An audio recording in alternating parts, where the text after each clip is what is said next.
Hello everyone, stock market নুবের আরো একটি ভিডিওতে ওয়েলকাম। হোপফুলি সবাই আপনাদের উইকেন্ড এনজয় করছেন অ্যান্ড তার সাথে দেশের যে চলমান অবস্থা, আহ, আমরা সবাই জানি যে পুরান ঢাকাতে একটি খুন এর নিউজ পাওয়া যাচ্ছে অ্যান্ড এটাকে ঘিরে অনেক আন্দোলন রিসেন্টলি স্টার্ট হয়েছে। অনেকেই রাজনৈতিকভাবে এটাতে ইনভলভ হয়ে গিয়েছে অ্যান্ড আমরা ছাত্রদের আন্দোলন দেখতে পাচ্ছি, যেটা গত বছর আমরা জুলাই মাসে দেখতে পেয়েছিলাম, যে ছাত্র আন্দোলন করেছিল আওয়ামী লীগের এগেনস্টে, সেই ছাত্রই মোটামুটি বলা যায় ওইভাবে আন্দোলন করছে বিএনপির এগেনস্টে। দেখা যাক ঘটনার কতটুক সুরাহা হয়। আমরা সবাই চাই যে যে আসামি তার প্রাপ্য বিচার পাক, কিন্তু এর সাথে কিছুটা অস্থিতিশীলতা দেখা যাচ্ছে মানুষের মনের মধ্যে, যে সিচুয়েশন কতটুক বিগড়াতে পারে। আহ, এটার খুব বেশি যে এসকেলেশন হবে বলে আমার মনে হয় না, বা অনেকেরই মনে হয় না। কিন্তু বাজারে ছোট একটা ইফেক্ট দেখা গেলেও দেখা যেতে পারে, কিন্তু সেটা আসলে নিশ্চিত করে বলা যাচ্ছে না, কারণ আহ, এখন ইন্ডেক্স যে জায়গায় অবস্থান করছে এবং আরএসআই ইন্ডিকেটর বলেন, বলিঞ্জার ব্যান্ড বলেন, সবকিছুই একটা সিগন্যাল দিচ্ছে কারেকশনের দিকে। আর ইউজুয়ালি থার্সডে পরে আমরা যখন রবিবার বাজার ওপেন হয়, তখন আমরা দেখে আসছি যে একটা সেল প্রেসার শুরুর দিকে দেখা যায়, কিন্তু সেল প্রেসারের কারণে যে ওই দিন নেগেটিভে বাজার শেষ করবে এমন কোনো কথা নয়। হতে পারে শুরুর দিকে নেগেটিভ থাকতে পারে, শেষটা পজিটিভ ভাবেই করেছে, এরকম হওয়ার চান্সও অনেক বেশি, কারণ বাজার খুবই ভালো একটা মোমেন্টামে আছে এন্ড আমরা নেগেটিভিটি গুলা দিকে ফোকাস কম করি, চেষ্টা করি যেগুলা আমাদের পজিটিভ এসপেক্টস সেগুলা দিকে খেয়াল রেখে আমরা বাজারে ইনভেস্টমেন্টে এগিয়ে যেতে। তাও কিছুটা পসিবিলিটি নিয়ে তো ডিসকাস করতে হয়। যদি আমরা বাজারের অবস্থান দেখি এখন, আহ, দেখা যাচ্ছে 5100 থেকে 200-র মধ্যে আমাদের একটা যে রেজিস্ট্যান্স জোন আছে সেটাকে চেজ করছে, এন্ড এর আগ পর্যন্ত বাজার খুব সুন্দরভাবে সুন্দর সুন্দর ক্যান্ডেল দিয়ে এসেছে আমাদেরকে, এবং এখন 5068 লেভেলে অবস্থান করছে। যদিও এটা 5095 থেকে আই থিঙ্ক রিজেক্ট হয়ে এসেছিল থার্সডেতে ফার্স্ট আওয়ারে অনেক বেশি আমরা ভলিউম দেখতে পাই, অনেক বেশি লেনদেন দেখতে পাই, টানা প্রায় 50 পয়েন্টস এর মতো চলে গিয়েছিল।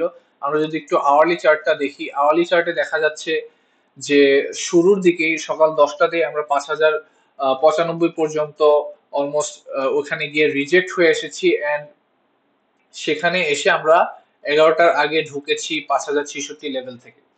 দেন 11টা থেকে একটা পর্যন্ত কিছুটা স্লোই ছিল বাজার, কিন্তু দুইটার পর একটা বড় ভলিউম দিয়ে কিন্তু রেড কিছু রেড একটা ক্যান্ডেল দিয়ে বাজার শেষ করেছে। যদিও ওভারঅল ডে ক্যান্ডেলে গ্রিন ক্যান্ডেলই দেখা যাচ্ছে, এন্ড উপরে একটা লম্বা স্টিকের তৈরি হয়েছে। আমরা যদি আবারও ডে ক্যান্ডেলে ফিরে যাই, যে চার্টে ফিরে যাই, যে চার্টে দেখা যাচ্ছে যে এখানে একটা লম্বা স্টিকের তৈরি আছে, কিন্তু এই জিনিসটা কিন্তু একটা সিগন্যাল কারেকশনের জন্য। কিন্তু বাজার যদি খুব বেশি বুলিশ মোমেন্টামে থাকে, তাহলে কিন্তু আমরা রেড ক্যান্ডেলটা সানডেতে নাও দেখতে পারি। সানডে হয়তো বা তার টিপিক্যাল সেল প্রেসারের কারণে কিছুটা কারেকশন দিয়ে স্টার্ট করতে পারবে, বাট আমার কাছে মনে হয় না, বা অনেকের কাছেই মনে হয় না, যে 15 বা 20 পয়েন্টের বেশি কারেকশন আমরা দেখতে পাবো।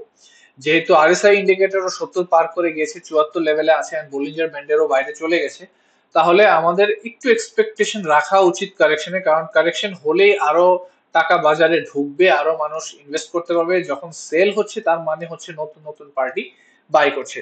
তার সাথে আমরা অনেক স্মার্ট মানির এন্ট্রি কিন্তু লাস্ট দিনেও দেখতে পেয়েছি।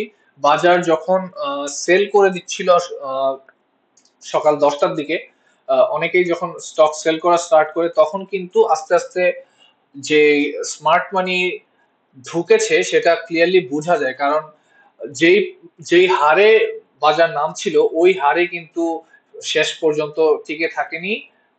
বাজার গ্রিন ক্যান্ডেল দিয়ে স্টার্ট করছে, তার মানে কি কিছুটা সেল প্রেসার দেখিয়ে স্টক কিছু ছেড়ে দিয়েছে যারা স্মার্ট ইনভেস্টর তারা, এন্ড তার সাথে বাজারে কম দামে আরো কিছু স্টক স্মার্ট মানির মাধ্যমে কেনা হয়ে গেছে, এন্ড আশা করি সেটার এফেক্ট আমরা খুব সুন দেখতে পাবো।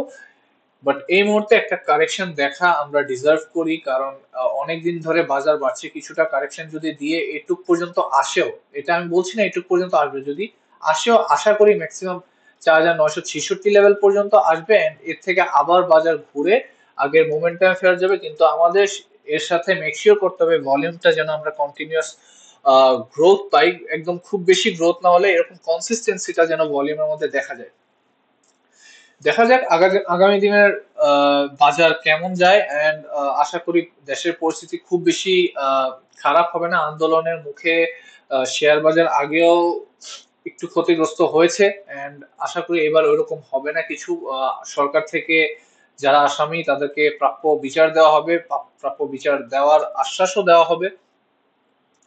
আমরা কালকের মার্কেট অ্যানালাইসিসের জন্য আবারও ফিরে আসব রবিবার রাতে নতুন ভিডিওতে। তার আগ পর্যন্ত সবাই ভালো থাকবেন। ভিডিওটি ভালো লাগলে অবশ্যই লাইক এবং সাবস্ক্রাইব করে দিবেন। কমেন্ট করবেন, কোনো কিছু জানা থাকলে অবশ্যই জিজ্ঞেস করবেন, আমি চেষ্টা করব উত্তর দেওয়ার। ধন্যবাদ।